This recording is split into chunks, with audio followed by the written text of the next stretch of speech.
We are calling the trustees meeting to order. My name is Kim Bears and I'm the chair of the trustees. The first thing we're going to do is the Pledge of Allegiance. We'd like to lead us tonight. Thanks, Liz. I pledge allegiance to the flag of the United States of America and to the republic for which it stands, one nation, under God, indivisible, with liberty and justice for all. Did you want me to sing the national? Sorry, that doesn't go. You have that order. Probably impressed. Right, so first thing is public comment. Yes. Richard? I'm all set right now. Okay, so looks like nobody else is here. Fantastic. We move on to the secretary's report. My apologies. Hold on a second. Karen's getting a cold. I apologize. All right, I have my notes. For the secretary's report, I just have a couple of things to say. My name is Erin Metlin. I'm the library director. We just need to approve the September 4th and October 23rd the minutes. And then we need to, we have some questions about the secretary and that processes of how that's going to go, just so we can all be aware of what our responsibilities are. So I don't know if you want to do the minute approval first. Yes. And then, I don't know if we want to start with the September 4th meeting minutes, if there was any questions. That's the first one of the group, sure. Yep, that was the beginning of September, our official Board of Trustees meeting. Christine? I believe there were there changes made to it since the last meeting? Jan had volunteered to review the minutes and to bring any changes, and I emailed her, but I did not receive any revisions from her. Any? Council. That's the September 4th. Does somebody want to make a motion? So moved. Second. Can you say your names? Oh, yes, we have to say our names. Nancy Hendricks, so moved. Second. Liz Thomas, trustee, second. All in favor? Aye. Nay. I don't know that we can approve it if she was supposed to do something, because she can't update via email. I mean, that's up to the board. If the board wants to wait, but she didn't respond to anything, like when I Donna... know, but we can't conduct business over emails. You can't even bring that up. Okay, and that's totally fine. If the board wants to wait on that, I will entertain that. That's not my decision to make. Would you just make a... Do you want to make another motion to hold off on accepting those? Yeah, I can do that. I make a motion that we hold off on approving the September minutes until Jan completes her Transcription. What if she doesn't? review. Okay. Well, I mean, we Then can she'll let us know if she doesn't have any changes and we can vote. or we could say, or like She did. 30 days maybe. Or, I mean, you could say to the next meeting, and Yeah.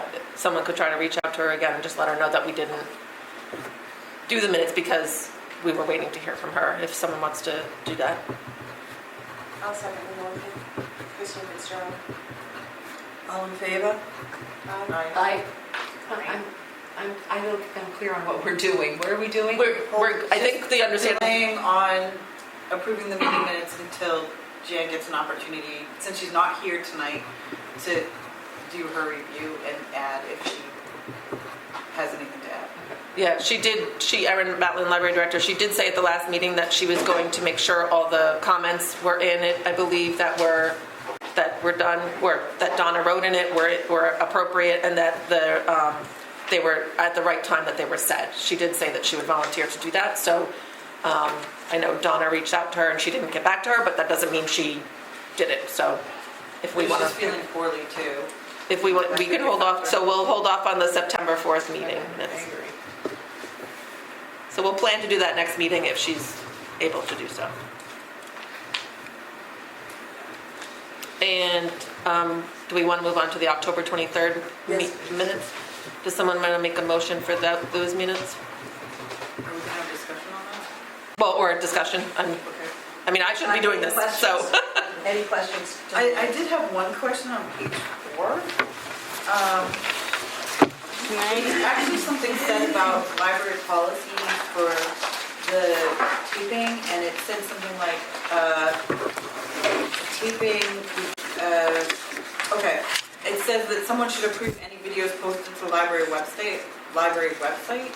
I'm not sure if that was the intention of the statement or not, but I just wanted to clarify. Can you just point us out where in that? Page 4, subparagraph, the last sentence of paragraph 2.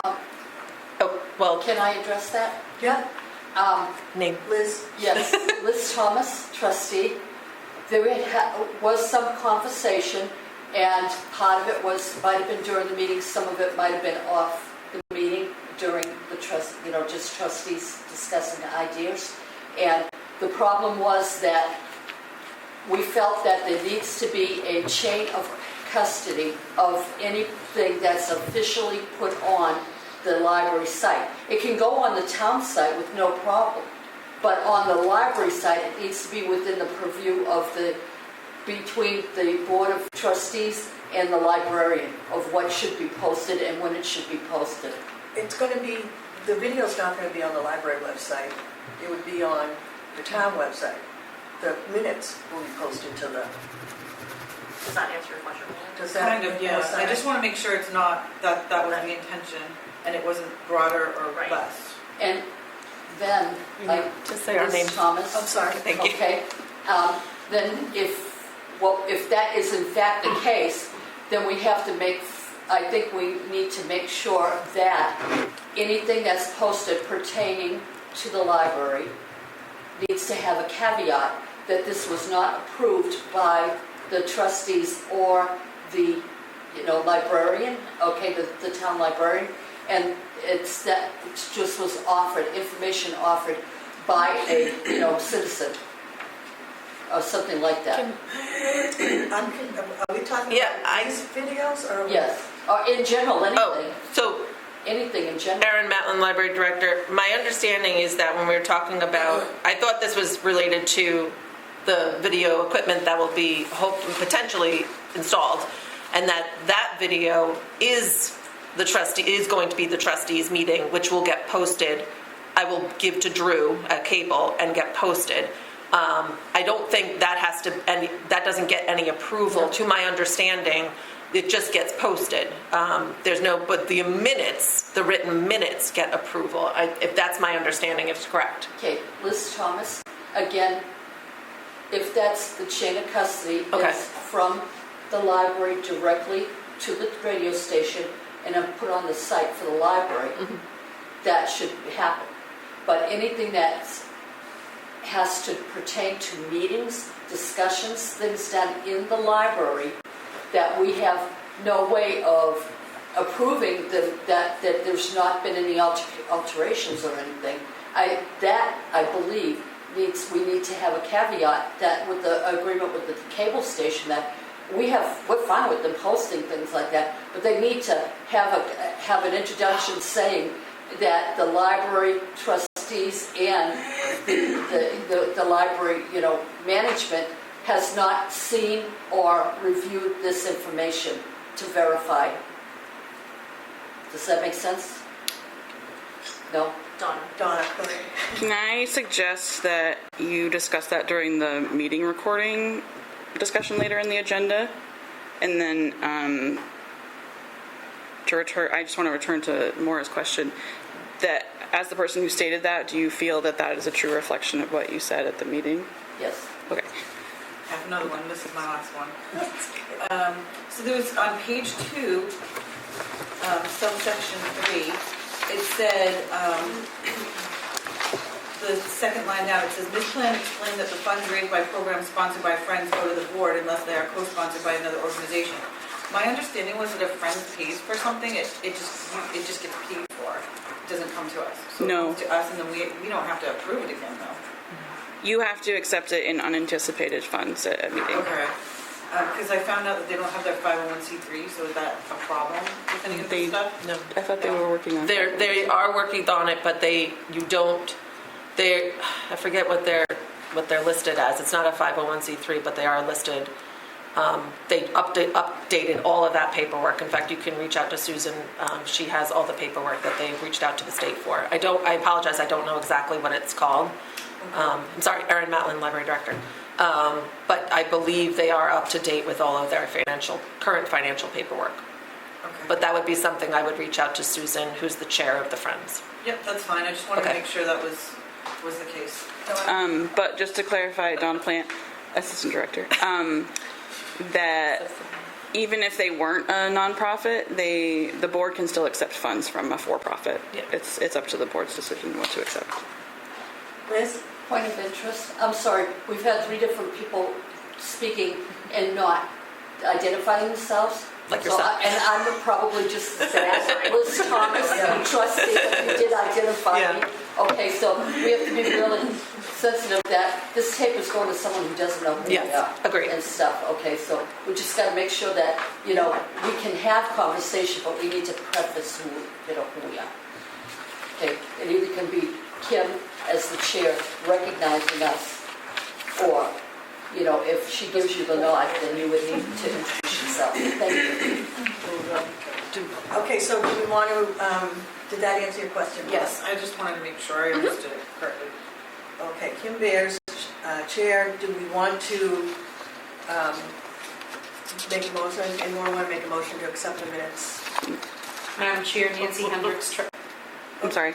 I just want, and I don't know if you want to include this in your motion, Donna Plant, sorry,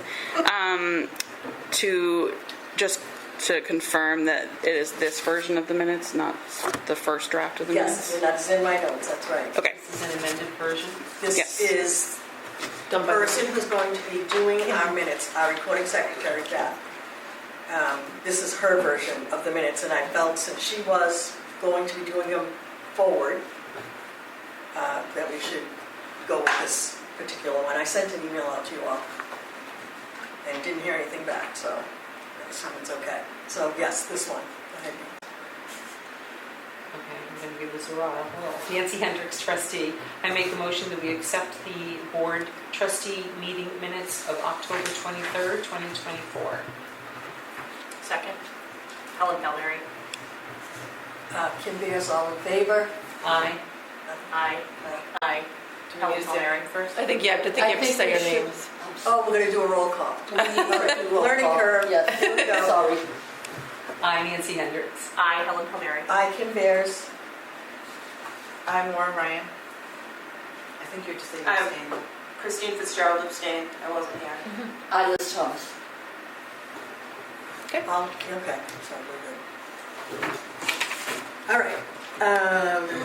Treasurer's report. Jan is not here, so I don't believe we have any. I mean, she just decided the last minute she wasn't going to be able to make it, so we'll move on, I guess, and have to hear her treasurer's report next time. All right, director's report. Erin Matlin, Library Director. Thank you. So I just wanted to kind of highlight some things in my director's report.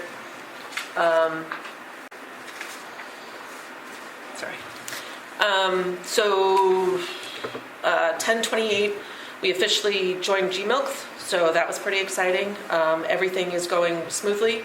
We're going to talk more about it on the agenda item, but everything is going great.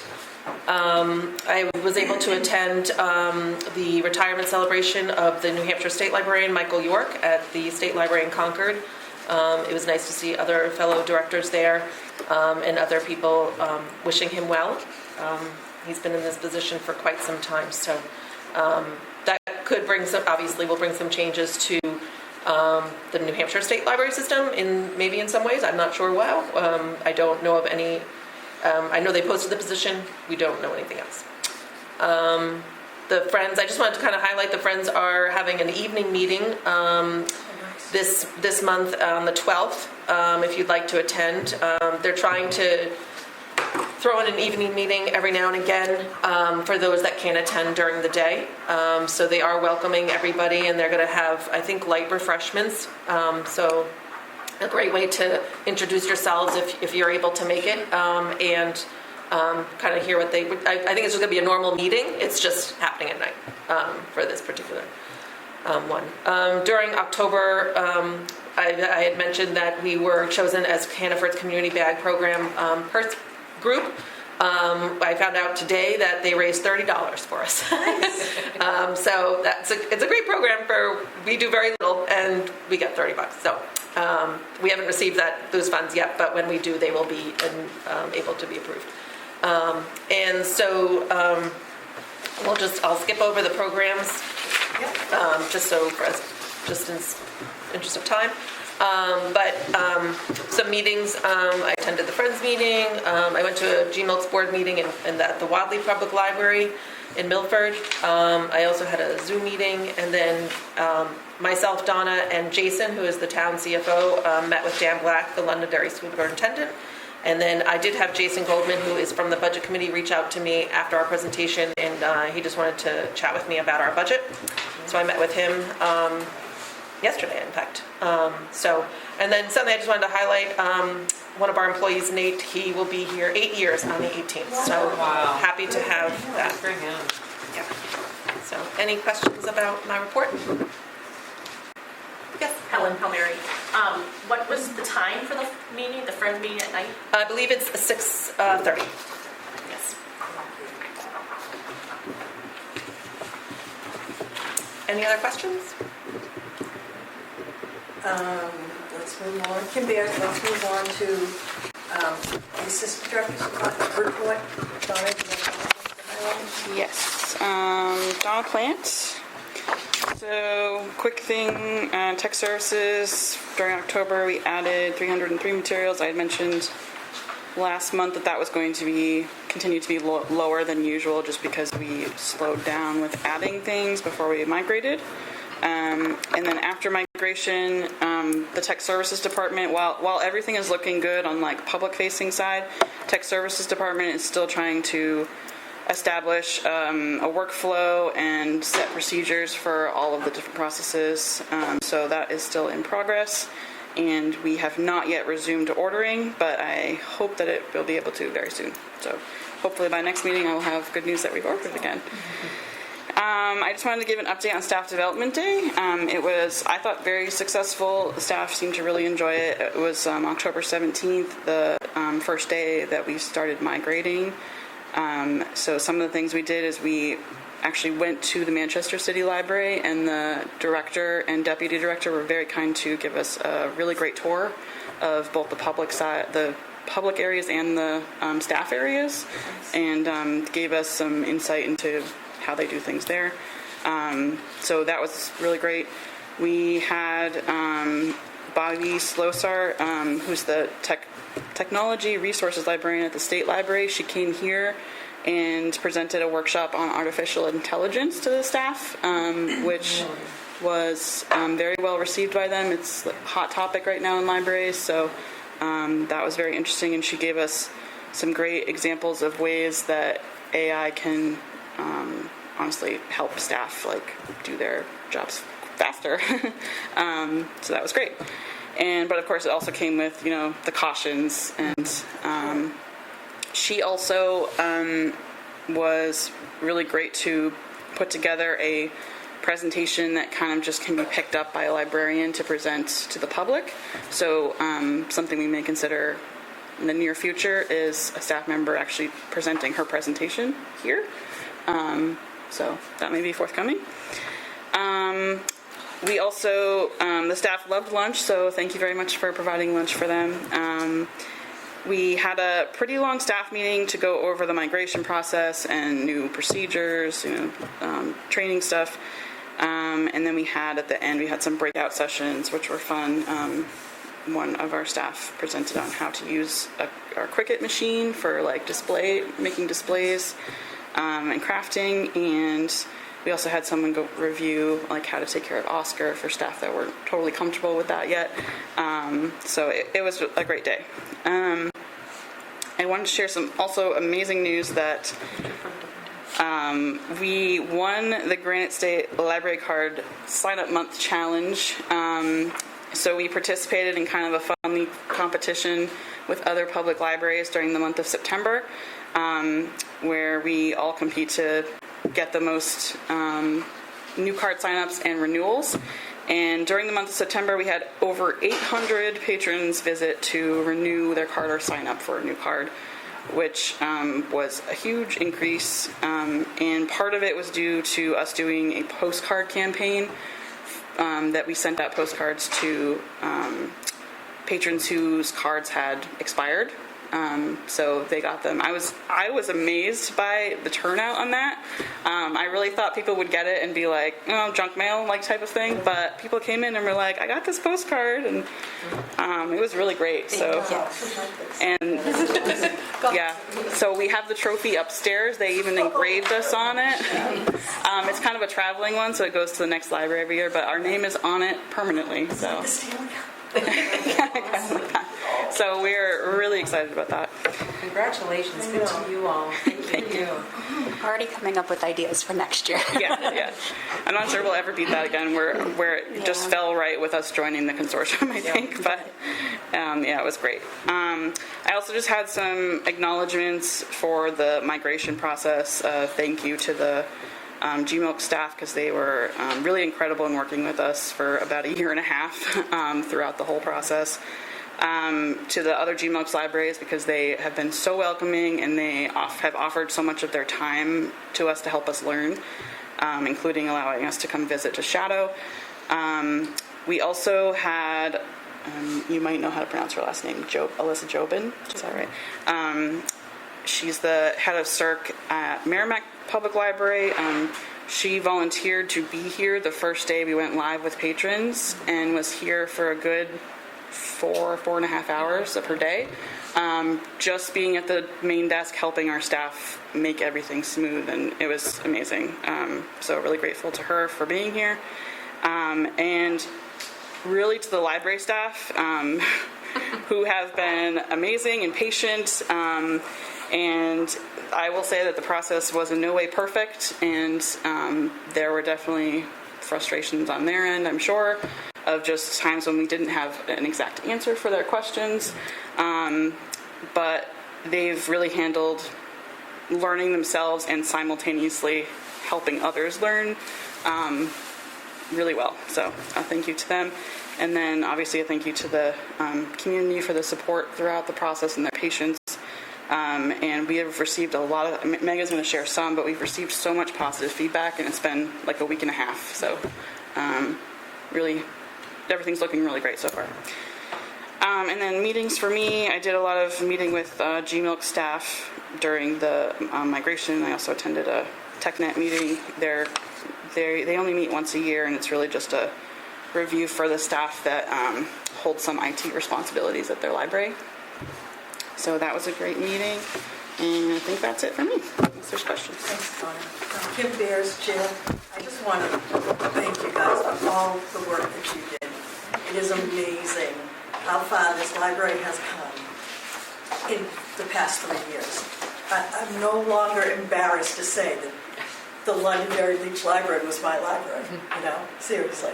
I don't have to pay for a library card somewhere else anymore. I've heard great things from the patrons, not just about the GMILKs, but the library itself, and you guys deserve kudos beyond kudos. Absolutely. Thank you. Absolutely. Liz? Liz Thomas, trustee. The one thing I do want to add is I was very excited that I got an email from GMIL saying that my books were going to be due the next day. So I was able to call the library. They had the library name, name and number. They had all the information on the book. I was able to call here and renew it over the phone, and in 5 minutes it was all done. And usually I'm delayed getting my books there, so. You're delinquent? I'm delinquent. Trustee? Oh, Dear. Oh, dear. Kim Bears, same thing, but I was able to renew it all by myself on my computer. I'm so proud of you. I know.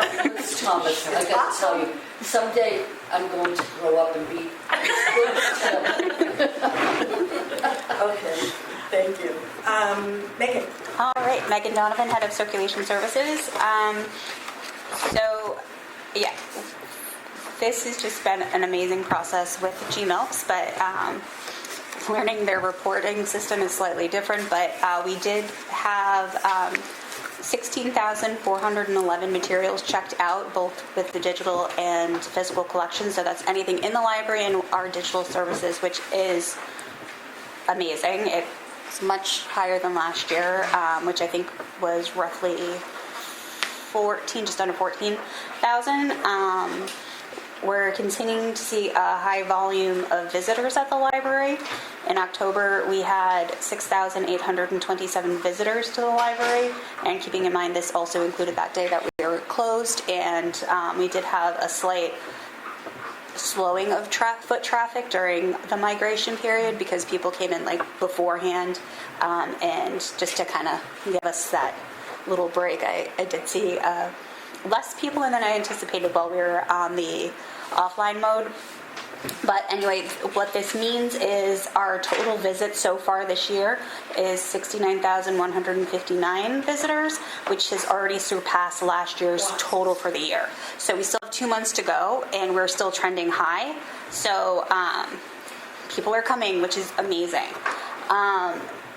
That now that we're part of GMILCs, we're actually seeing visitors coming from other libraries. I had a really great interaction with some patrons from different libraries. We actually had 2 moms meet here. One was from Merrimack and one was from, I forget the other town, I apologize. But this is kind of like a central meeting place. So they came, they were playing board games. They brought all their board games and they were just hanging out and had so much fun doing that while their teenage daughters were hanging out in the teen section, putting the puzzle together, just chatting. They didn't check anything out. They could have if they wanted, but they just were excited to be here because now that they're part of the GMILCs consortium and they had a library that was like in between both of their homes that they could meet. They were just like super excited. So I just really loved that they came. I was like asking them all sorts of questions. It was great. Sorry. Yeah.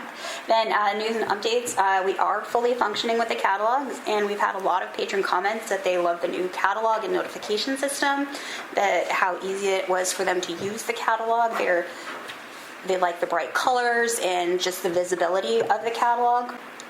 And I am the person who receives all the emails after if you respond to any of the notifications. So I have had quite a few emails like thanking me or thanking us. So I put down some of the quotes as, I really like this new system. Thank you. This is so cool. Thank you with exclamation point, exclamation point. So it's been really positive. I've gotten a lot of people asking to have items renewed that way, or like, how do I do it? So it starts that conversation and we're able to help them. So, and this is like week 1. So everybody, and there is a new system at some point coming with GMILCs for notifications that they're going to get even better.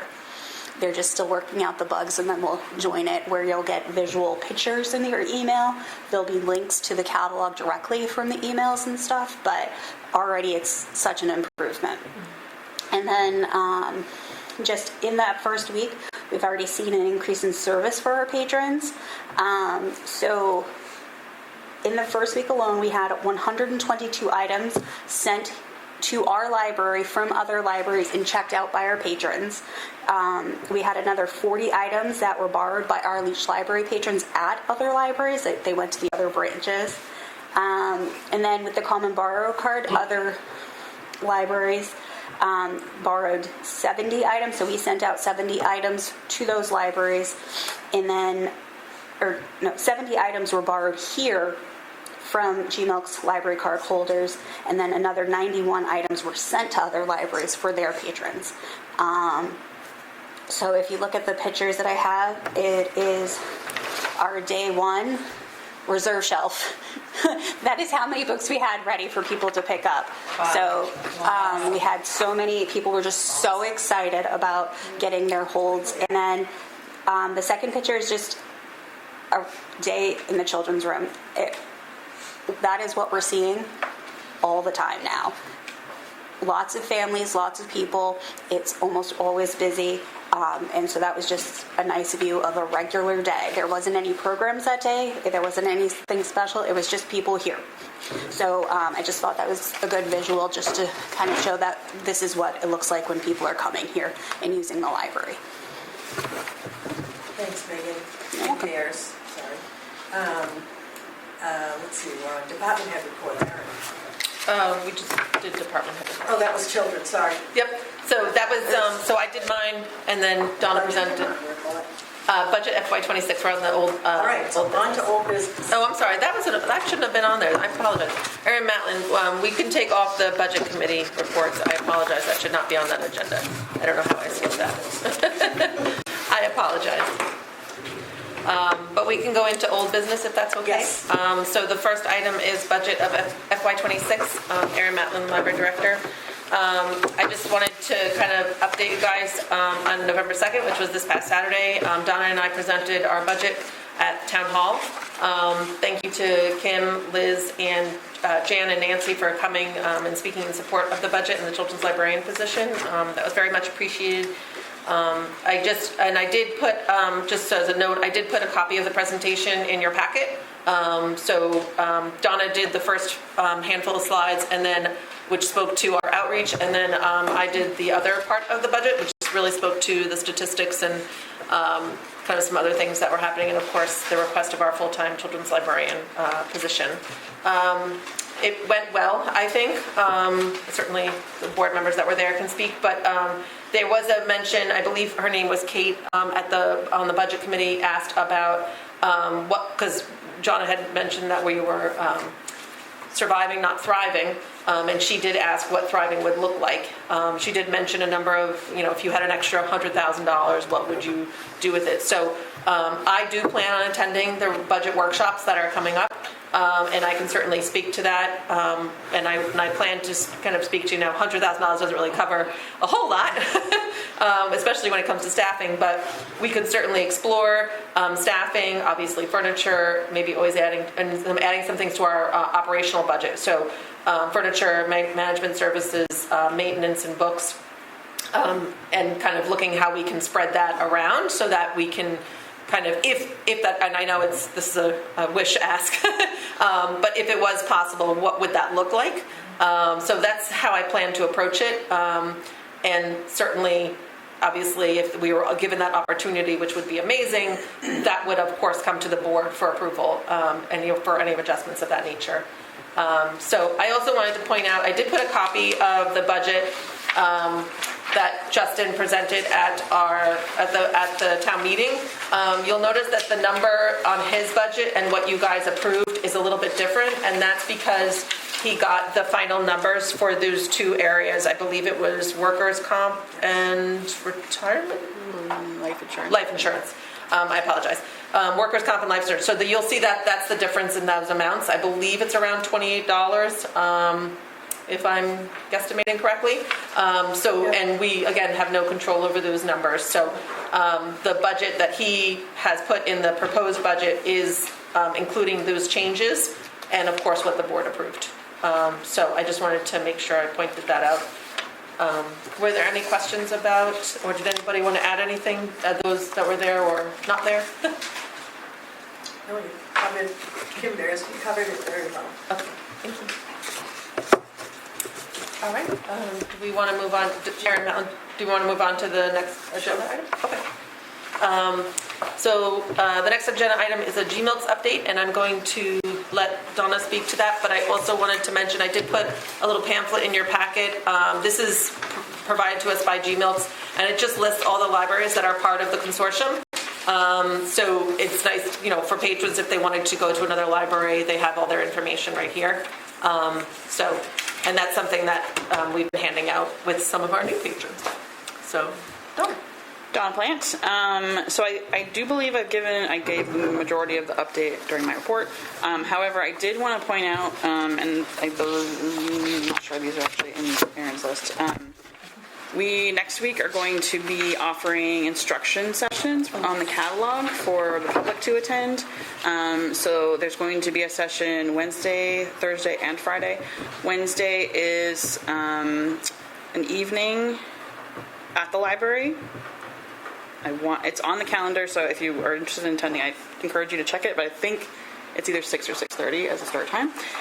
Thursday, we are going to the Senior Center and presenting to anyone that wants to attend there. That's going to be at 1 o'clock at the Senior Center, and we hope we get good turnout for that. And then Friday is going to be a morning session here at 10 a.m. So there's a little bit of variety in terms of when someone might be available to attend. We are encouraging registration, and registration is going to open 1 week ahead of each session. So starting today, they're able to register for the evening one next week. And we encourage patrons to bring their own devices so they can kind of follow along with what's being shown on the projector. But we hope we have a good turnout for that. I think that's... Oh, thank you. The Wednesday session, it does start at 6 o'clock, just to confirm that. Thanks, Donna. Yep. Any questions about the G-notes?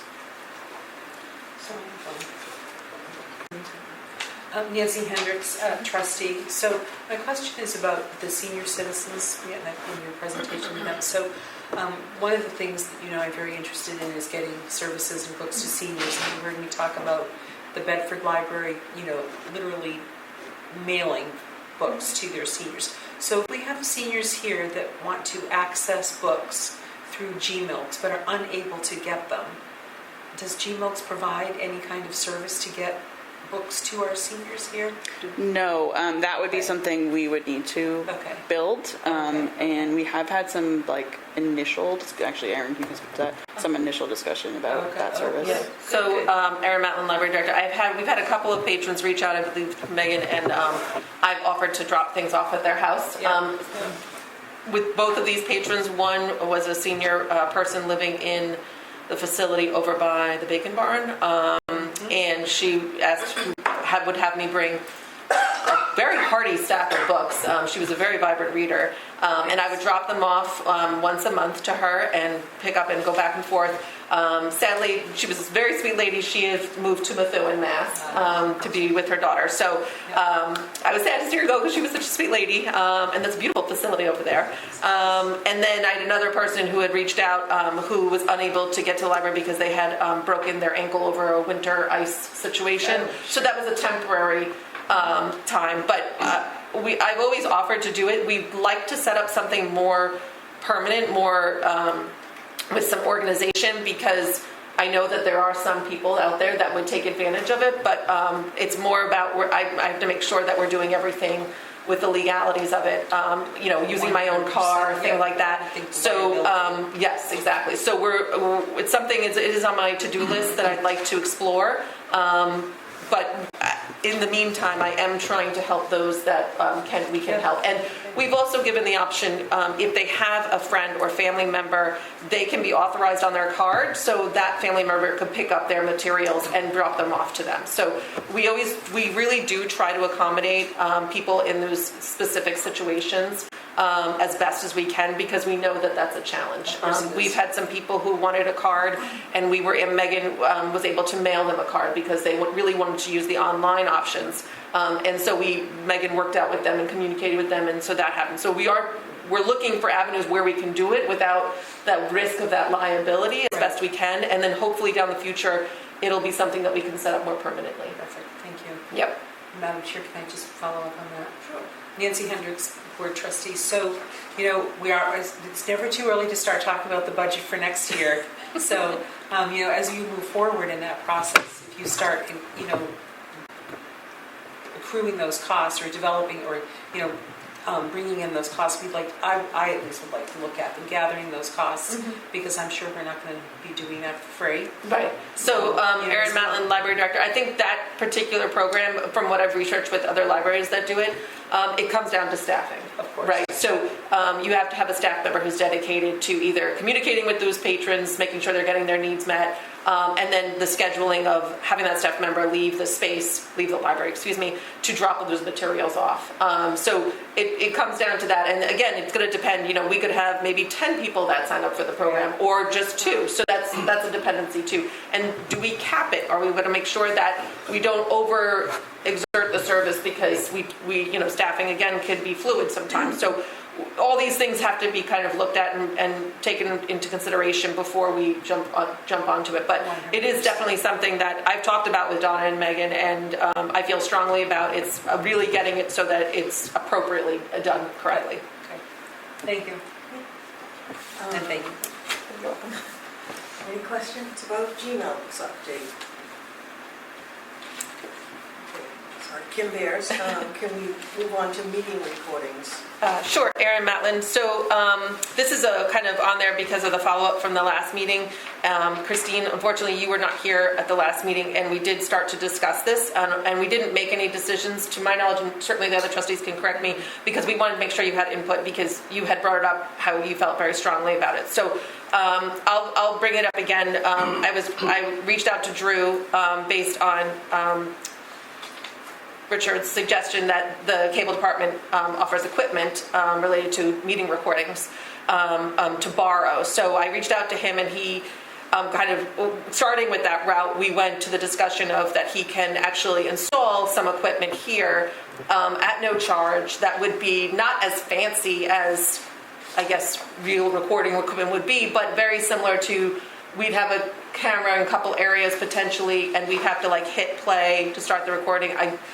I don't have all the details. I have reached out to him asking for more information. Unfortunately, he did not get back to me before this meeting. But my thought, and even Donna's thought, was like maybe it goes onto a thumb drive, and then we bring that thumb drive to Drew, and then he puts it up on cable. But it would be a video recording, obviously with audio. So I was hoping to get him to kind of give me much more idea of what that would look like. But I'm happy to go forward with it if the board would prefer that. Or if they want me to come back definitely with the next meeting with more information, I'm happy to do that too. It's up to you guys if you feel like you have enough information, or what, if you had any questions, I can certainly bring that back to Drew. And Donna, if you want to speak. Donna Plant. I just wanted to add that part of the discussion from the last meeting, we led into like if anyone else can use the equipment in this room, which led to Erin and I giving you a potential look at what a revision of the meeting room policy would look like if you wanted to allow other town groups to be able to use that equipment. So that's the other item that's on the agenda, just so you know. That's kind of related. Christine Fitzgerald, so the install, you said, how much would that cost?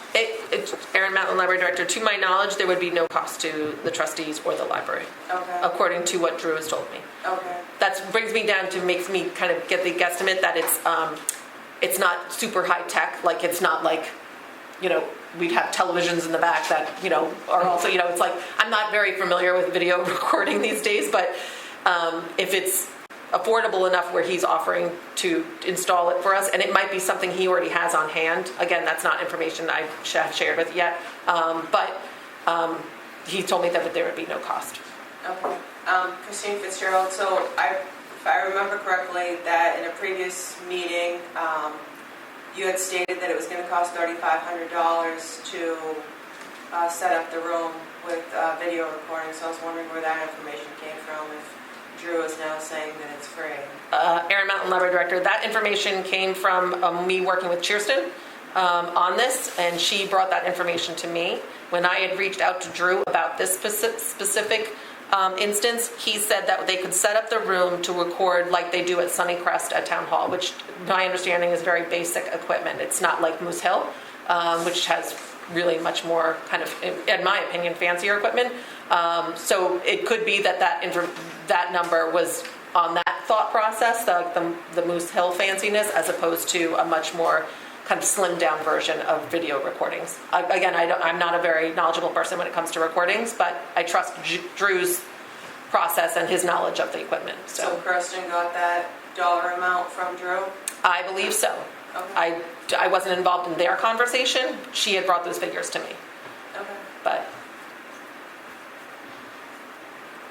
Anybody? So Nancy Hendricks, trustee. So would it be possible for him to come and talk with us or not? Erin Matlin, Library Director, I can ask him. I know he does a lot more than just the recordings. Like there are things that he participates in at the cable studio, so I can ask him. I just don't know if he's available on a board night. But if the board would ask me to reach out to him, or I'm happy to do that, or if the chair could certainly reach out. I'm not trying to brush it off onto you, but certainly it's something that we can ask. I just don't know his schedule, his availability. I'm just trying to get a vision of what it would look like, and what it entails for us and who's pressing the button and what if there's a problem and how do you fix it or who Yeah. do we call that night if do you see what I'm saying? Yeah, Aaron Matlin, library director. Yes, I that's why I was hoping that he could come and take a look at it, and then maybe I can translate that to you guys. And I can still, I still hope that he can do that, and I can bring it to the next meeting if no one wants to make a decision tonight. That's totally fine. I had this information. I wanted to make sure I shared it with you guys, and certainly it would be up to the board. For myself personally, Nancy Hendricks, I certainly would like to hear more about that and what the equipment looks like and installation and breakdown and so Aaron on. Matlin, would you prefer that I reach out to him then and see if he can come to our next meeting? I would, but I'm just one person. Oh, sure. Okay. And does that, everybody else, what do you think? Kim Bears, sorry. Would you like to have him come and tell us about it, or would you want Aaron to? Christine Fitzgerald, I'd be happy on voting to move forward with it tonight. But if obviously if you have concerns, then. I do, just because we don't know technically what's going to happen. If you look down and the red button isn't, If you want some Going. information, I can give you some information. I spoke to Drew. Why am I here? anyway. You see what I'm saying? So like if it's recording, then we look and we go, oh, it's not recording, then what do we do? I just am not knowledgeable about video recording either. So I would just like more information. Yeah. And then when we have all, then we can go. But I like that it's no cost. Yeah. It's in the cable contracts, that's why. Good. That's nice. Okay. So I will reach out to Drew and see if he can come to our December meeting and see if he can. You're welcome. That's all I have, Aaron Matlin, that's all I have for old business. I apologize. I wanted to bring up something else in the meeting recordings, not necessarily meeting recordings, but I forgot to mention it back in the secretary minutes, and my apologies. We do need to, there's a couple of things with the secretary stuff that I just want to clarify so that we all have an understanding of how it's going to work. I know we had some questions on our end. So we do need to, I think we need to vote, oh no, we did that already, apologize. Who is the transcriber sending the minutes to when they are done? I will be delivering them. No, so is she emailing them to you? I will pick them up from her. You're going to pick them up from her? Yes, yeah. Okay, Because we'll have a cassette that we're giving her. so this is the written minutes though? Huh? This is the written minutes? The written minutes, the Mayor? draft? The email that you got from Beth Yeah. with the minutes attached, that would be sent to you Okay, yes, and me. yeah, And then I send it out to you guys. okay. Okay, so that's going to be sent to Liz and Kim. Okay. And then once you got, who is going to send them to us and the board? It's going to be you? Okay. I just want to make sure I have it understanding myself. And then if there's a process for revisions or creating the final document, even if there are no changes, the secretary still needs to take out the word draft and send it again. Who is going to do that? The secretary? Okay. Yes. Okay. So, okay. And then after they've been approved, they need to be redistributed to the board, to us, and to Sherry at Town Hall. And so after, like, for example, tonight's meeting minutes that we approved, that one meeting, who is going to send them out again to the board and then again to Sherry and Donna and I? Who's going to do that? I'll send it because I'll. You'll have them, okay. So just as a reminder, any sort of emailing or anything like that has to be done through the town email. Right. Just so we're all clear. So just to make it official, we just want to make sure that everybody's using their town email because that's very important. And then Donna will continue to make copies and file for the staff, copies for the trustees, and also we'll file it in our reference collection and post on the website. And then I can bring the thumb drive over to cable. So whoever has that thumb drive, if it's you, you can hand it off to me and I will make sure that cable gets it. Does this sound like a good plan for everybody regarding the secretary minutes process? Yeah, absolutely. Okay, good. I just want, oh, sorry. Christine Fitzgerald, I guess as long as we make sure it's being done within the time that So, yeah, so it has to be done within the 5 days, according to the RSA, yes. Well, I know Aaron Matlin, library director, I know the transcriber has been very good about getting them to us right away, so, and that was usually the lengthiest part of the process. So I think that'll work fine. Okay, I just wanted to make some clarification, sorry. Maura Ryan, library trustee, so should we write a policy around that? That would be, Aaron Matlin, library director, that would be up to the board because it's their position. The library, go ahead. I feel that it'd be most appropriate if you were going to revise your bylaws to put anything that's expected of the secretary that's different than what's in there right now. Which are, Aaron Matlin, library director, which are very outdated, so it wouldn't be a terrible idea to create a subcommittee just with or however the trustees want to do it to start that process. I'm sure there's a lot of other things in those bylaws that need to be updated as well. So it just certainly wouldn't be a terrible idea. Okay, Aaron Matlin, library director. This board is so big.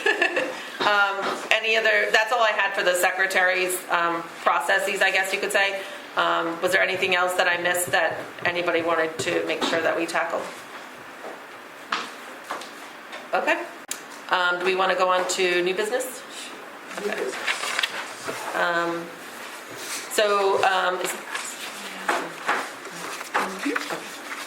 So we have the first item under new business is acceptance of anticipated funds. We received, I think it was at either the last meeting, I mentioned to you about how we were chosen to receive a $200 check from ALA. James Patterson, the author.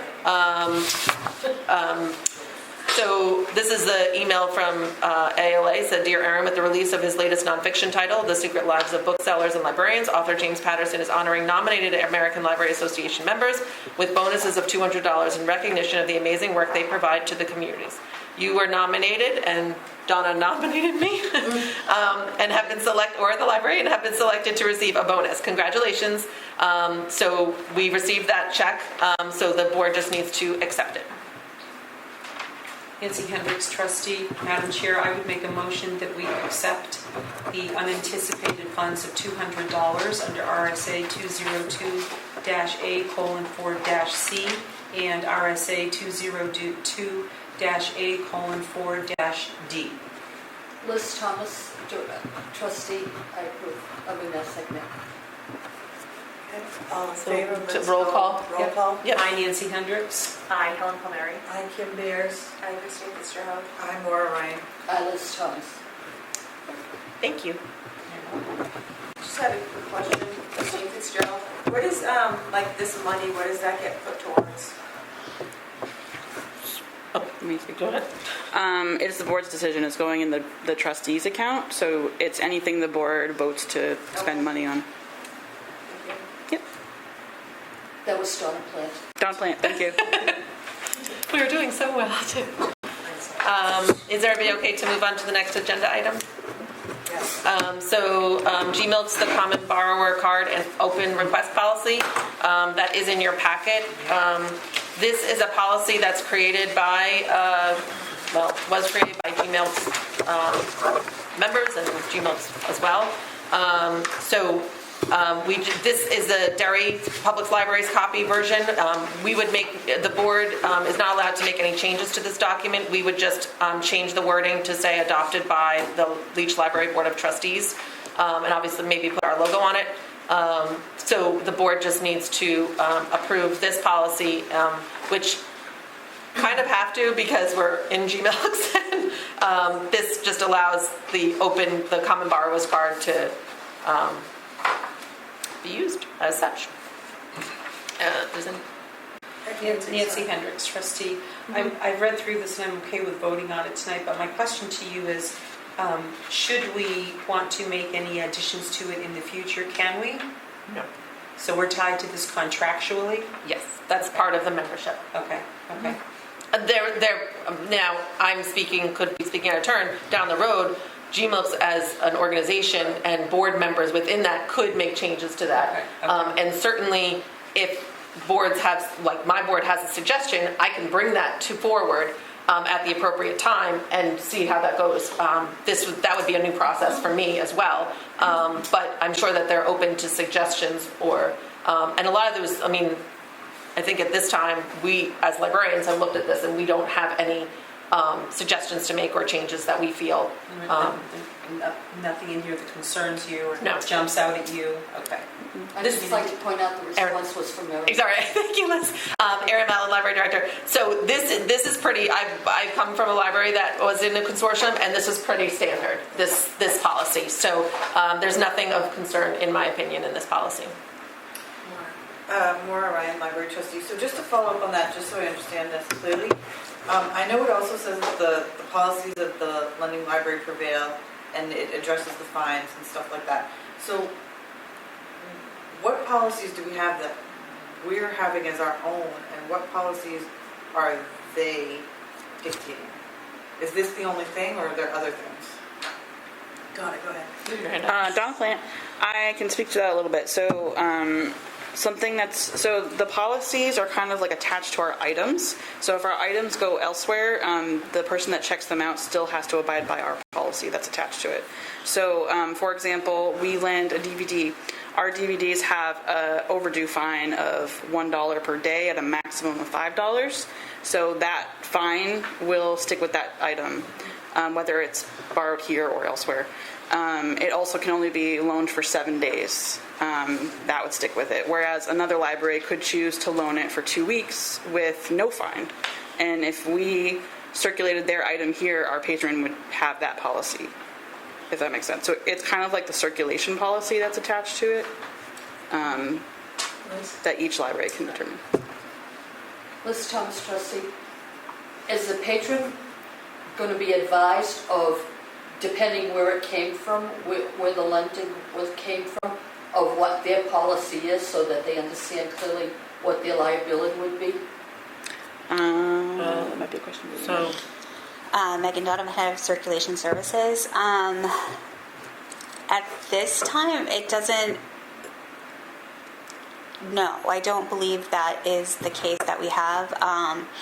It has the due date, I believe. We still are basically the ones with fines, right? I know there's a couple of other libraries that have different lending policies, but they're very in line with ours. So our patrons wouldn't be unexpected for what they have checked out. It's more like dairy library card holders. Would it be in a different... Our policies would be new to them, but most of the libraries, I believe, kind of follow the same pattern that we already do for fines for like DVDs and such. But Donna can... I can add to that a little bit. Donna Plant. I would say, I think us and one other library are still like charging fines to the extent that we are.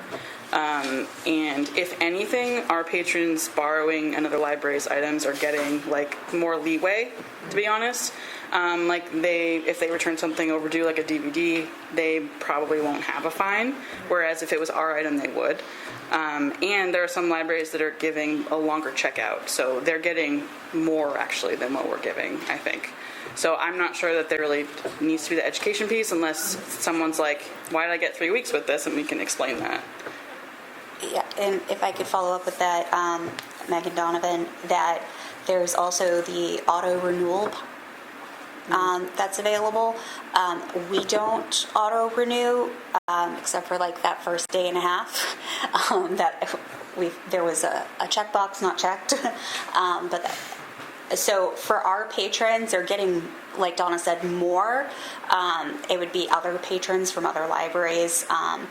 But if somebody did ask specific questions, we do have, I don't have it in front of me, I do apologize for that, but there is the lending policies for the different libraries that we can share if somebody is curious to what those are. Christine? Christine Fitzgerald. So number 5, it says fines will go to the collecting library.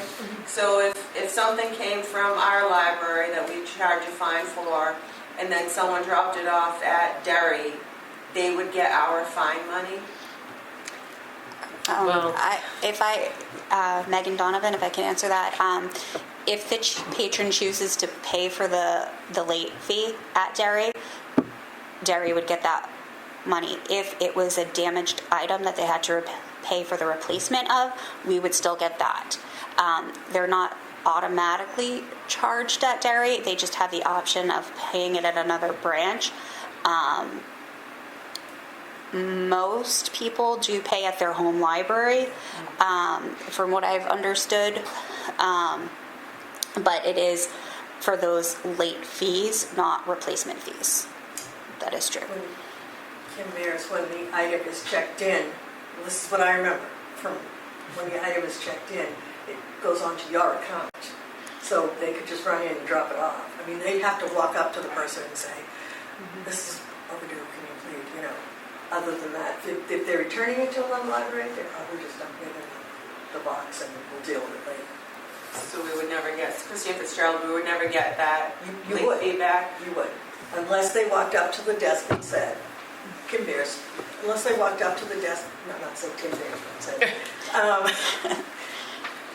my DVD is late, can I pay the fine here? And then they would get it. It does not happen. Ellen Palmieri, trustee, she's saying that it wouldn't appear that the person wouldn't find out they owe a fee until the next time they probably came into Exactly, this right. library, because more than likely they would have just returned the item at the other library without going back in and checking something back out on their card. Does that make sense? Okay, but if So- they did, sorry, Christine Fitzgerald, if they did check something out at the other library as they were dropping off the late item, would it show that they have a late fee and then would they have to pay and then that They library might keeps have that option money? to pay too, right? Is it? Well, I know, Erin Mountain Library Director, I know Megan could speak to, there's a limit, a fine limit, where it blocks you essentially from not being able to check out if you reached a certain amount.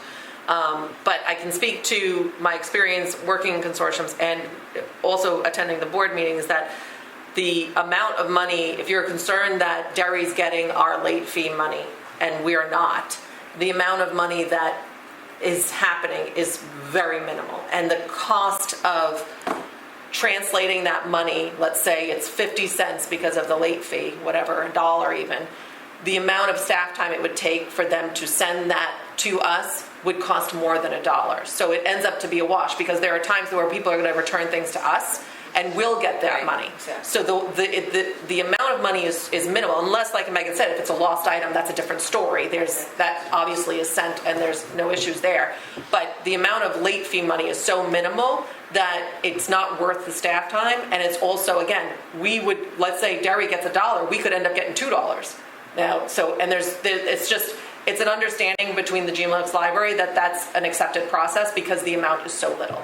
And the staff time for it to process it, go through the town, sometimes go through whatever, every library has a different process, would cost more than that $1. And it's not worth the staff time. But I don't know, do you want to speak to the late fee? Like, what's the amount? So, Megan Donovan, so for us, our late fee is $1 a day, up to $5 for DVDs. And then, But when does it, Erin Mellon, when does it block you? it blocks at $10. So that's a pretty high amount of money to be blocked. But even if it's returned in Derry, it's on the patron's card and they choose to pay it then or at their home library. It's when a lot of patrons carry fines on their cards if it's under $10 and they'll pay it at a different time. We see that a lot of people don't actually carry cash with them often, so it's a matter of not having it. So we've always had that it's like a $10 limit that'll block them from borrowing something. But for the most part, as Erin stated, the incoming fees from overdue fines are generally less than $1 per item unless it's a DVD. But overall, we don't get a lot of money that way. The more costly items are like the items that have to be replaced or like damaged items or lost items, and we would still get that, and that's the more significant piece. Erin Mountain Library Director, are there any other questions before If someone wants to make a motion regarding this policy. Anyone want to make a motion? Sure, I'll make a motion. Nancy Hendricks, Board Trustee. Madam Chair, I would make a motion that we accept the common borrower's hard and open request policy. Second, Helen Palmieri. Roll call vote. I, Nancy Hendricks. I, Helen Palmieri. Aye, Kim Beers. And Christine Fitzgerald. I'm Maura Ryan. I, Liz Thomas. Thank you, everybody. Appreciate that. So the next one, we spoke to the Iron Mountain Library Director. We spoke about the meeting room policy update. Again, those changes that are highlighted in that policy are represent if we were to do the video recording. So if I wanted to make sure you guys saw those changes, what it would look like. Certainly, we don't have to vote on that policy tonight because we haven't done any changes or gotten any equipment, but that's kind of like what it would look like. I know, I gave it to everybody. I emailed it to everybody, but I forgot to print it, so that's my fault. I must have read that. Yes, I did email it to everybody, but I will have it at the next meeting because at that meeting we'll have to be speaking to Drew and then again I will email it to everybody to make sure you have it ahead of time as well. My apologies. I just realized it wasn't in mine either. And It's on yours. it is in the email. Yes. Christine Fitzgerald. I just had a couple of questions on it. I don't know if we want to wait until next week or if you want to do that now. I would wait till we have Okay. everything in. Kim Beers, we would wait till we have everything and then deal with it once. So we'll move that to the next meeting. And I apologize, I did not include it in your packets. I thought there was a lot to include, and I thought I had everything. So I just wanted to do a quick before we go in. Was there an other business that anybody wanted to bring up? Oh, more, okay. If we are looking at doing or redoing or working on the bylaws, perhaps we should have on the committee. Tonight? Yeah. Well, Jan's not here, she doesn't have a chance to. I think we should wait till everybody's here and then it's on the committee. Kim Beers. Nancy Hendricks, Board of Trustee. I happen to agree, moving into 2025, that is something that we should do, and I agree with you.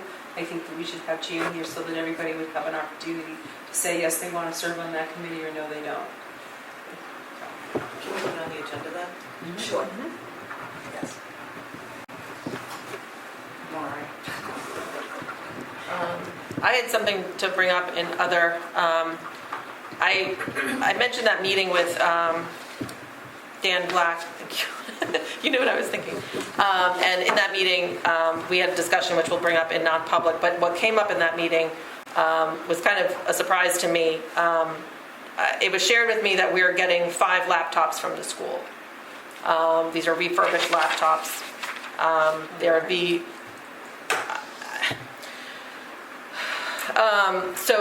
So I guess, to my knowledge, Maura, you reached out to the chair of the board and asked to get 4 to 8 laptops for the library. Is that true? That's what I was told. I asked what they did with them, and they said they pretty much scrapped them. And I said, if you are going to scrap them, it might be a good idea to donate them to the library. So what I'm frustrated with that is that, one, they're voting on that at their next board meeting to donate 5 laptops to us. I know nothing about this. The board doesn't know anything about this. It presents challenges to us receiving these donated laptops. It's more than just slapping a barcode on it and putting it on the shelf. We have to create policies around it. Who's going to allow to check it out? Who's going to clear it when it gets checked out? Is it supposed to be checked out? Is it for the board? I don't know anything about this. What are they going to look like when we get them? So it's a little challenging for me because I don't want to not accept them because it was a very generous donation, obviously. But I don't think we're there at this point right now where I would entertain adding them to our collection because of all the surrounding work around them. So I guess it's uncomfortable for me that I didn't know anything about this. I was embarrassed, to be honest, in that meeting because I didn't know anything about this. Donna was there. She didn't know anything about this. It was in front of Justin, who knew nothing about this as well. And then it would involve our IT department, which is already short-staffed and stretched very thin. So I don't know what the board wants to do about this, but I can tell you right now, those will not be added to the collection at any point right now. We just don't have the staff time, and we have to create policies and procedures around it that we just cannot dedicate to it right now. So I don't know how the board wants to proceed, but I just wanted to share that because it's going to be spoken about at a public meeting, and I just want to make sure the board is aware. Liz? Liz Thomas, I think that there's a big liability in accepting a refurbished item, especially like a laptop, because you're talking about maintenance of and I mean, I wouldn't even know how to fix a laptop, and so you're looking at, I just feel like it may be more than what the library is willing to be challenged with at this time, is my fear. Nancy? Nancy Hendricks, Board of Trustee. I'm perplexed as to how the meeting came to pass in the first place if nobody knew it. Were you there in official board capacity? No, it was Oh. just a conversation about what could be done with laptops instead of scrapping them. Okay. And I didn't even know that, any decision had been made at that point. So it was a suggestion to not scrap the resources.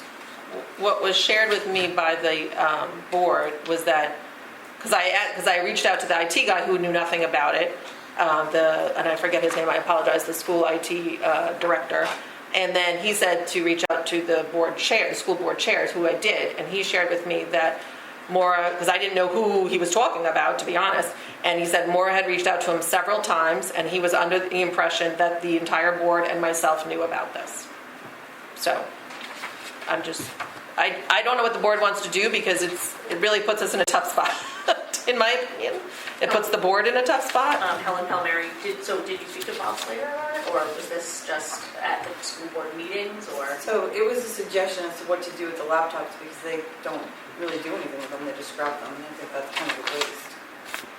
But her question was it a meeting with Bob Slater, the chair? No. Well, when was the meeting? Was that like a larger It school was not a board meeting. It was just a suggestion to do something with the Like on the phone? laptops. Email. Email. Yeah, because if they're scrapping them, I don't see why they should be garbage in a landfill. Helen Palmieri, did he ever respond to you, to your knowledge? Like, just like, that's a great idea. Oh, he thought it was a and good then- suggestion. Okay. I mean, yeah. Was it on your personal email or Yeah. anything on your, okay. So maybe it was a misunderstanding or miscommunication of some kind? Well, the challenge now is that it's going to, Erin Mountain, Library Director, that it's going to be brought up at the school board meeting to donate these laptops to the library. And I don't know what the board wants to do at this point, because I mean, I guess in my opinion, we really do not have the staff time or to make this correct and to do it right. And to make sure that our patrons have an appropriate, an item that's really in good shape. So I just don't, I mean, if we accept the laptops, they're going to sit around here for I don't know how long. And if we don't accept them, I don't want that to be something also. Right. It's more of just, at this time, I don't feel comfortable taking them. Liz? Liz Thomas, I feel that this is a job for one of the board members to approach Bob. I personally know him. If any of you have a working relationship and would rather speak to him, then fine.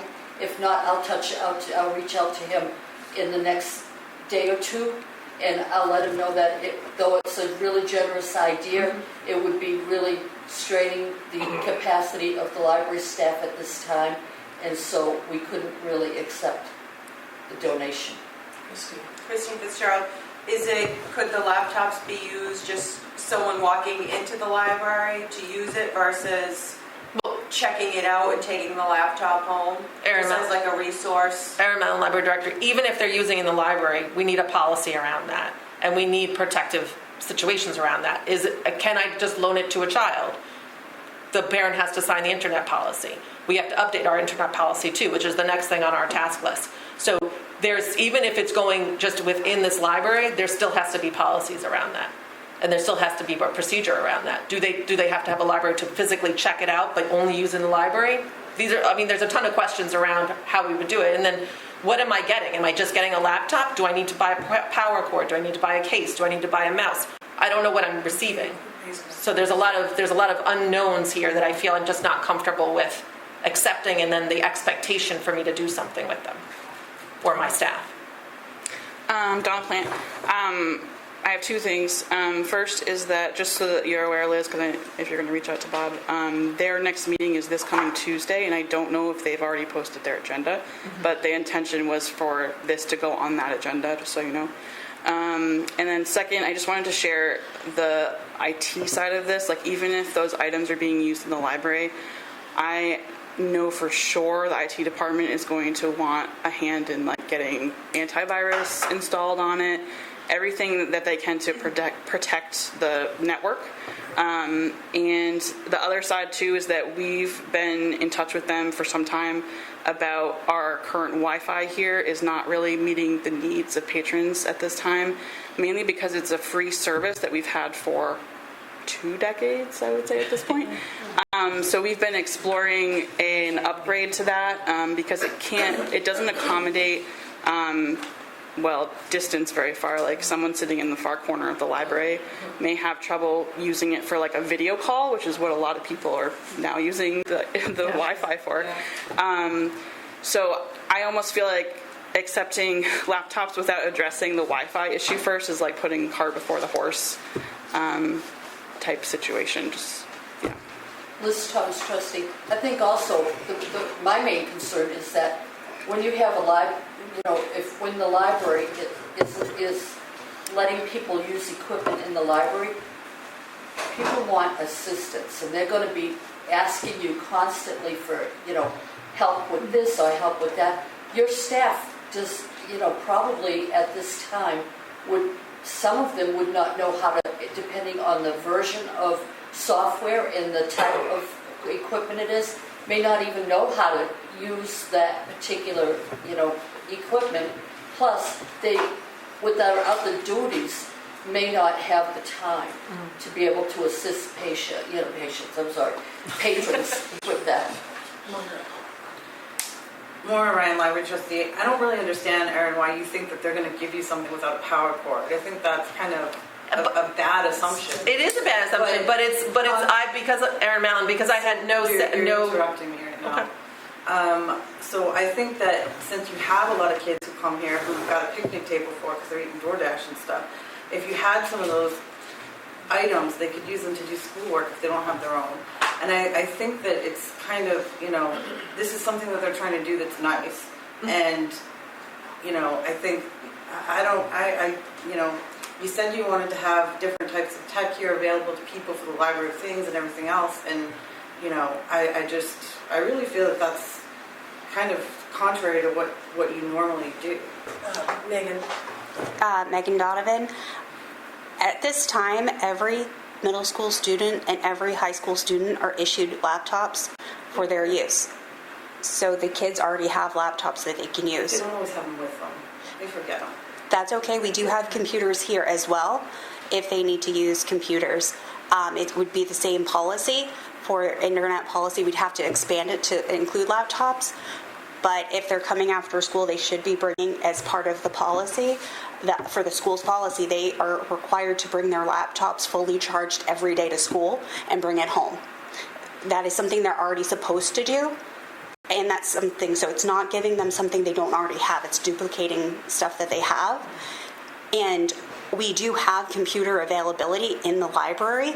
We have 8 computers that are public computers, so they do have access in the library currently.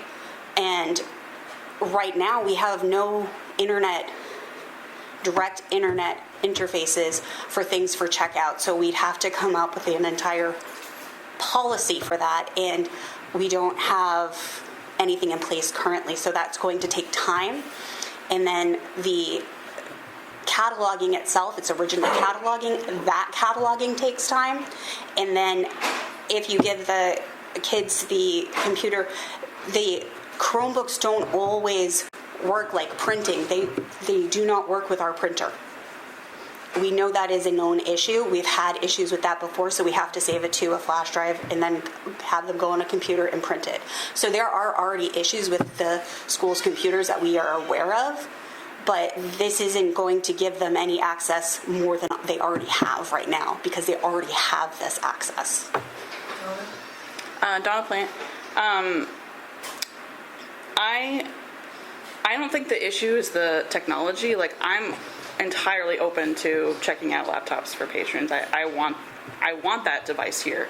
The issue is we don't have our ducks in a row yet to be able to accept it and actually turn it around and offer it immediately. Because I know that if it's accepted at a meeting and someone from the public sees it, they're going to be in here and asking for it. And we're not going to have it ready yet. That's the real issue, I think.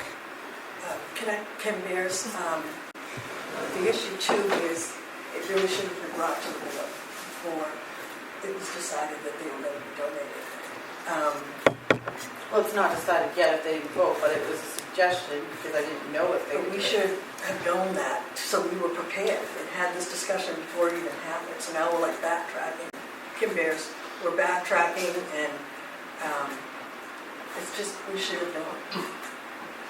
Liz Thomas, trustee. I think at this point, we understand the constraints of the library. You've expressed them very clearly, the three of you.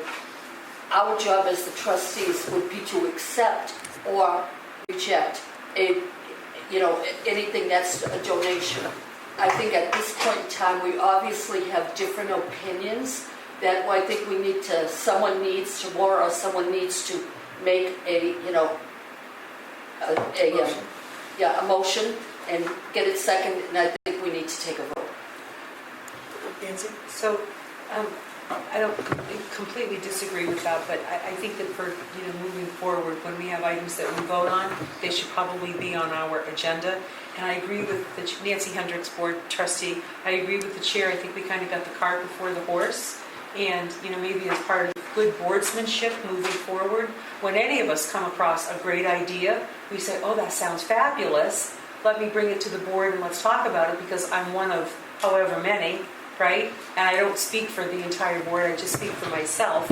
And so maybe moving forward, when we have that information beforehand, then we can talk about it and figure out if we have to write policy, how we manage it, etc. So I think we just need consensus, perhaps, to say, I sat on the board for years, I know they have a generous heart, and I agree. I think maybe we just find a way to reach out and say thank you, but no thank you. But in the future, can we talk about things like that and leave that door open? Erin, go ahead. Yeah, I just want to say for the record, I'm not saying that they're not going to give us power cords. What I'm saying is that I don't know what I'm getting, because I didn't have this discussion with them. I didn't see the product. I don't know what it looks like. I don't know what it entails. So, and I don't want to sound ungrateful. I, like Donna, would love to have this product and would love to be able to pass it on to our staff, our patrons. And we've talked about this. We've had conversations about what if we got laptops to circulate. And we've had those conversations, and we all agreed that at this time, being like everything else that's going on, we didn't have the staff power or the time power, to be honest, to create the policies and the materials around that would make it really appropriate for our patrons. I mean, in my mind, the patrons are what I'm thinking of here. And I don't want to give them an item that puts them either there's a risk or not appropriate policy around.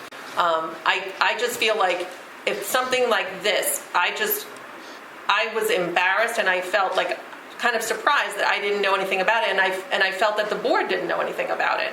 And that's where again, the gesture is there, and I appreciate that, and I value that, and I hope that in the future we can work with the schools, and maybe that is a great idea. But I think the process went too fast, and there were a lot of questions. I have a lot of questions that I don't know the answers to. And as much as I appreciate the effort, it's almost like someone going to the market and getting me, in this case, 5 dozen apples and handing them to me and saying, here, I got you apples. And I'm supposed to know what to do with them right at that moment, because otherwise they will rot. A lot of the collection that we have that's unusual, I guess you could say, our library of things, we purchase it based on need, or we purchase it based on availability and how quickly we can catalog it to get it out there, or what the popularity is. There's a lot of things that go into that decision making, and we think about, is this going to require policies? Is this going to require different materials, different cataloging, different, where does it go on the shelf? Where does it go, the Giant Connect 4, where do we store that?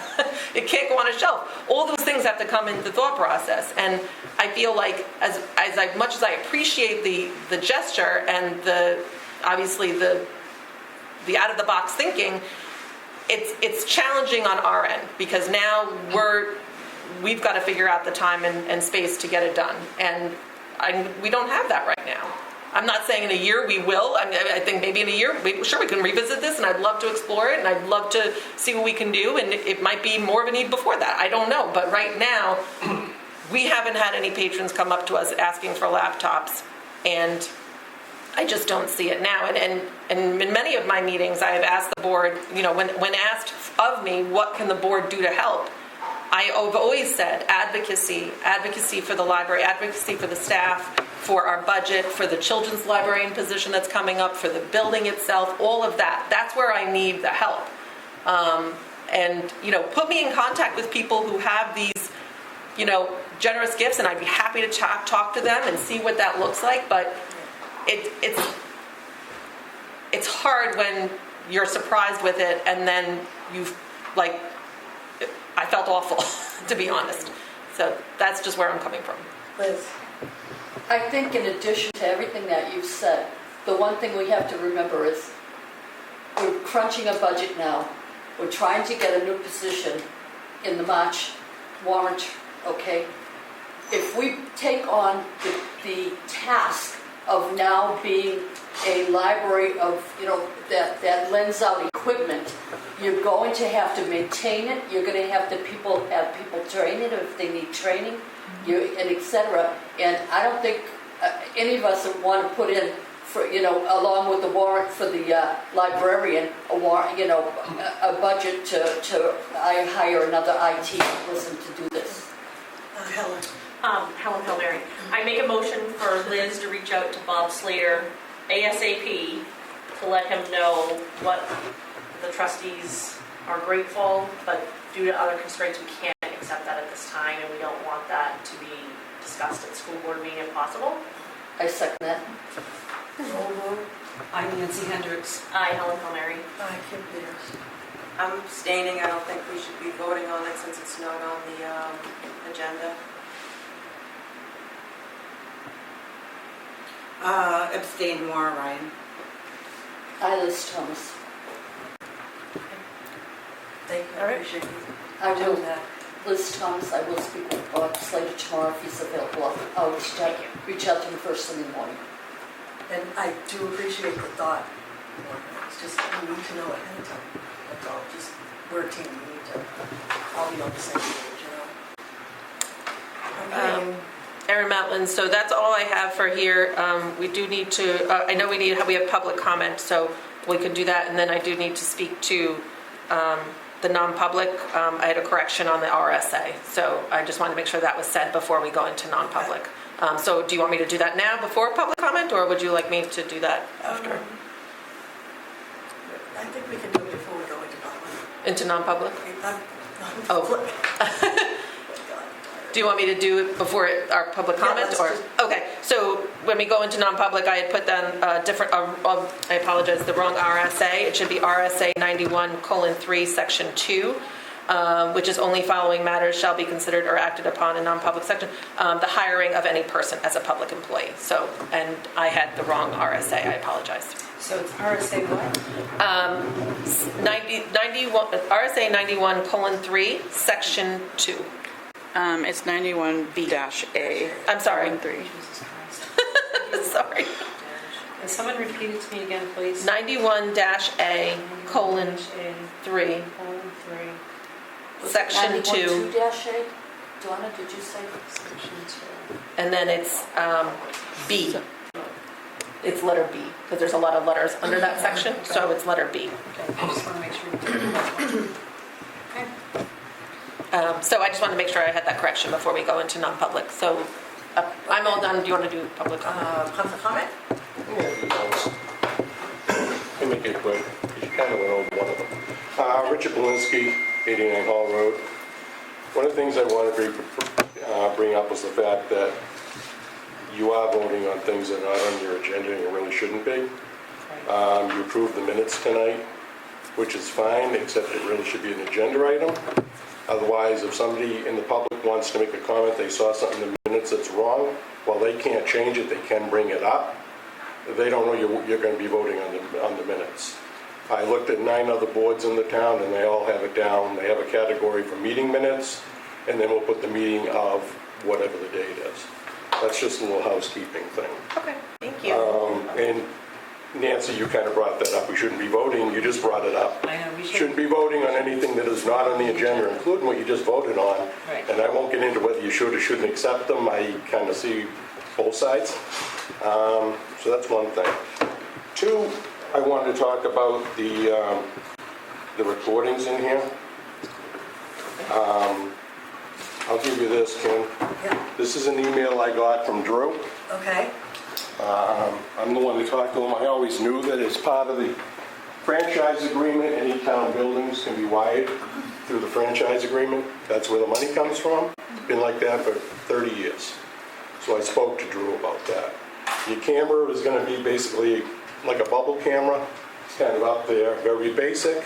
It's not going to do anything more than what I'm doing, except it'll be higher for a better angle. It will be a little control box you flip on and off. It has an SD card.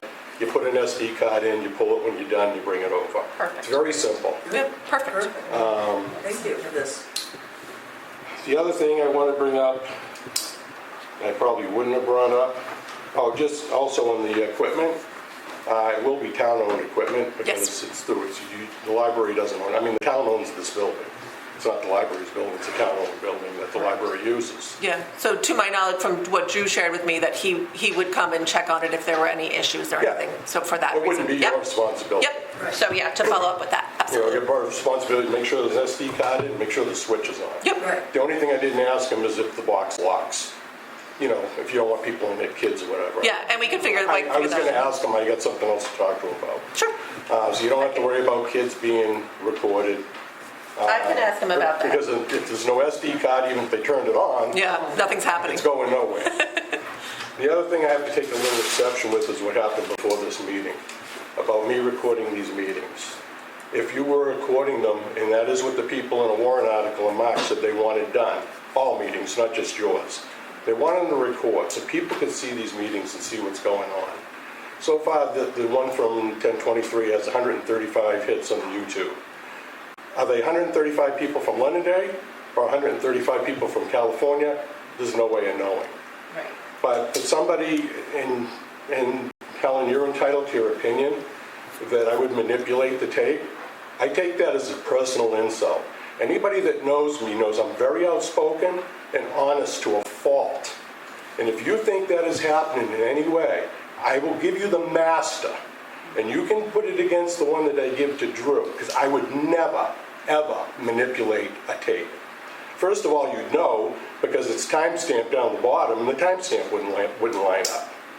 So I take that as kind of a personal insult. If the town was doing it, and you guys taped your own, had somebody come in here, or set one of your own personal iPhones up like I did, I wouldn't record it. But people have the right to know what's going on. I mean, I've seen a lot of problems that you're working on and trying to solve. I don't know how it was ever allowed to be like this. When you came in the first night you recorded, I had no reason in my world to assume it was other than just for yourself. And to It prove a doesn't point. matter. That's fine, but I did not know you were turning it in and publishing on the website, and that did offend me.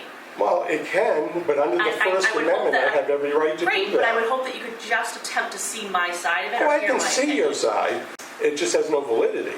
Because Well, that's under- actually your opinion. No, it's under the First Amendment. Public building, public meeting, public board, First Amendment. Even if you had the police come over here and try to get me out of here, they would lose their qualified immunity under the law. I already spoke to an attorney about this, and I already knew it was true anyway. So I do have the right. Anybody can come in here and do, it's my personal property, to do what I want. I didn't know that you could post it and I'll tell on you the exactly how website. Drew got it. That was my I issue. went over with my phone. I didn't know anyone could walk in, record it, and It's post it. we own that. That's the people. The people own everything in this town. That's what people got to understand. That's why they're at the top of the organizational chat. That's why I made the town do the organizational chats at the beginning of this year, because they didn't have any. And I said, you need to get them done. So it's the people owns that studio.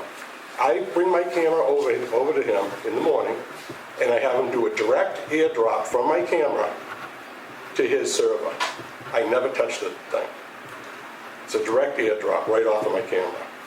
I just have a question. Sure. Erin Metlin, Library Director. So I guess I saw it on there as well, to be honest with you, and I was surprised because I didn't realize that a private citizen can give recordings to the cable studio. Sure. I assumed that was like town-owned or whatever, and that's my ignorance. I'm just not aware. It is town-owned. And But so the town is the people. right, no, and I totally understand that. So now that we know that the cable has to accept video recordings, I think that's good. I think, and I apologize if I'm speaking for you out of turn, but I think I personally was not aware of that was the thing. So I'm very happy that I learned something tonight, because now I can go there and be like, all right, well, I'm not gonna attack Drew for having a video of a meeting that the trustees didn't approve, because if it's allowed, then that's absolutely acceptable, and I have no I problem mean, with I that. can't make Drew do it. Yeah. Drew, I'm losing my voice because I learned twice, but Drew could have said, no, I can't do that.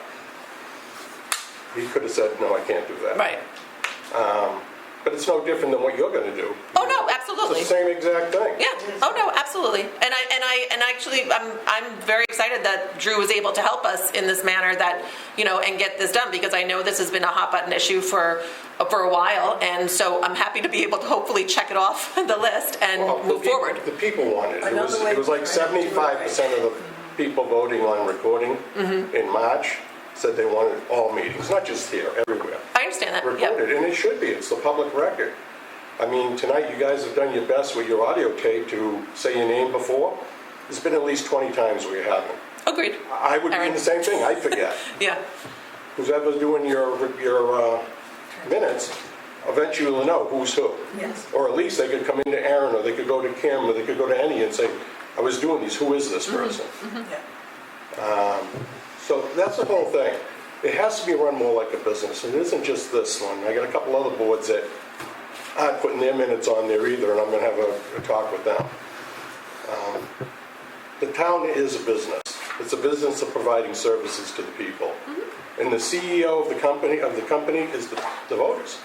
They're at the top of all organizational chats. So I do, Erin Matlin, I do agree that, our history as a board and these meetings has not been great. And I think we're all in agreement that we're trying to fix that and figure out what to do that. And I think, I appreciate your input, because I think we are trying to do it right, and there are some things that we don't know everything. So I definitely appreciate your input, and I think there is an effort in this board and with my staff to get it done right. So. I've been involved. I've been in town going on 40 years, and I've been involved for a long time. I was actually the treasurer for the town 20 years ago. Yeah, so you shared that. kind of know what's going on. Maybe not everything, but enough. Thank you. Okay, thank you. Christine Fitzgerald, I just want to thank Mr. Belinsky for spending his own personal time to research the camera situation for us. Yes, that was very nice. All right. Okay. So do we need to go into public comment? Non-public. I did the same thing. I apologize. I have my, I don't have my things, that's what I'm supposed to say again. You got to take a roll call. Well, yeah, we have to agree to go into public comment. Take a roll call vote. Well, yeah, First we Yeah. have to adjourn, right? No, No, you we have to. Adjourn after. have to come back in after and then adjourn. Yes. Nancy Hendricks, Board Trustee, Madam Chair. I would make a motion that under 91-A through A:3, Section 2B, that we move into non-public the dismissal, promotion, or compensation No, of... no. It's the hiring of any, that's the right one. This is the right one. So it's not the one that's on the No, agenda? that's what I said, that's right. That's what you fixed. So it's the hiring of any person as a public employee. And I I believe you need a roll call vote. Roll call vote. I, Nancy Hendricks. Aye, Helen Palmieri. I, Kim Bears. Hi, Christine Fitzgerald. Hi, Maura Ryan. Hi, Liz Thomas. Agreeing to seal the minutes. Yep. I would need to see the minutes. I think this is just consensus. Oh, roll call. I, Nancy Hendricks. Aye, Helen Palmieri. I, Kim Bears. Hi, Christine Fitzgerald. Hi, Maura Ryan. Hi, Liz Thomas. Okay, are we done now? Yep. So we need a motion. I motion to adjourn. A second. Helen Palmieri motions. Nancy seconds. Yeah, second. All in favor? Aye. Aye. So you're not paying your heating bill or what? Right here.